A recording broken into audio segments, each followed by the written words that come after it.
दीपावलीच्या शुभपर्वतानिमित्त कोपरगावमधील साई भक्त परमपूज्य धोंडीराम बाबा चव्हाण संचलित साईधाम मंदिर ट्रस्ट अंबिकानगर येथे प्रकाश आणि श्रद्धेचा संगम पाहायला मिळाला। यावेळी मंदिर परिसराला दिव्यांच्या रोषणाईने सजवण्यात आला असून संपूर्ण मंदिर परिसर भक्तिमय वातावरणाने उजळून निघाला आहे। या प्रसंगी श्री सुरेश धोंडीराम चव्हाण यांनी साईधाम ट्रस्टच्या वतीने सर्व साई भक्तांना दीपावलीच्या हार्दिक शुभेच्छा दिल्या आणि या उपक्रमामागील हेतू विशद केला। यानंतर पुण्याहून विशेषतः आलेल्या साई भक्तांनीही या रोषणाईत आनंदाने सहभागी होत आपले अनुभव आणि भावना व्यक्त केल्या। अशा भक्तिमय वातावरणात संपूर्ण परिसरात ओम साईरामचा जयघोष घुमत होता आणि श्रद्धाळूंच्या चेहऱ्यावर समाधानाची झळाळी झळकत होती। या सुंदर दीपोत्सवाच्या निमित्ताने साईधाम मंदिर ट्रस्ट कडून सर्व साई भक्तांना दीपावलीच्या हार्दिक शुभेच्छा व्यक्त करण्यात आल्या। साईधाम ट्रस्ट परमपूज्य धोंडीराम बाबा चव्हाण संचलित तर्फे सगळे भाविक भक्तांना दीपावलीच्या हार्दिक शुभेच्छा।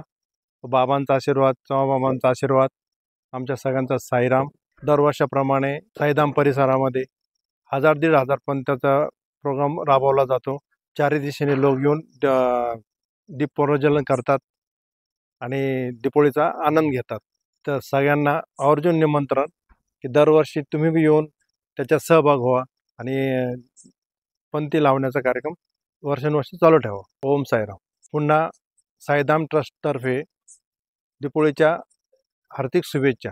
सभी भक्तजनों को साईधाम ट्रस्ट परम पूज्य धोंडीराम बाबा चव्हाण संचलित इनके तरफ से दीपावली का हार्दिक शुभेच्छा।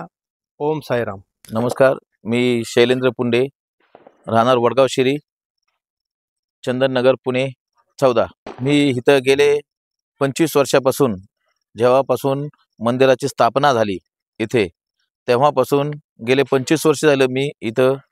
आम्ही सर्वजण पुण्यातले, सोमवारपेठेतले, काही मित्र, काही फॅमिली, आमचे सगळे कमीत कमी आम्ही साधारण 50-1 लोक आहोत।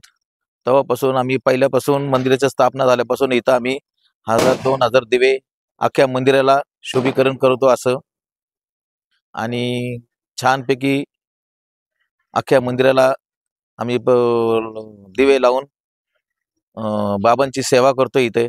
थोडे इथं आल्यानंतर चांगलं खूप प्रसन्न वाटतं, शांत समाधान वाटतं। आरती वगैरे छानपैकी होती।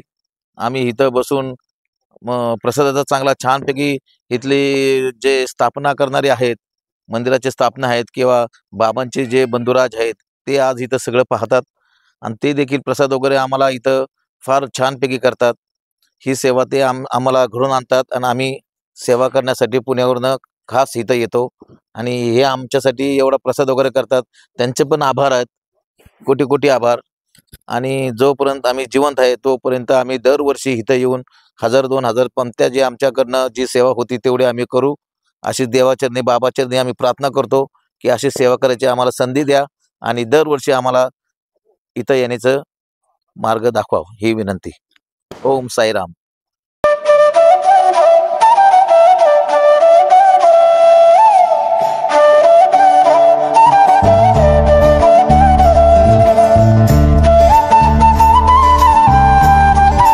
रिपोर्ट प्रमोद पवार सह कॅमेरामन शिवकुमार इंगळे, प्राधान्य न्यूज, कोपरगाव।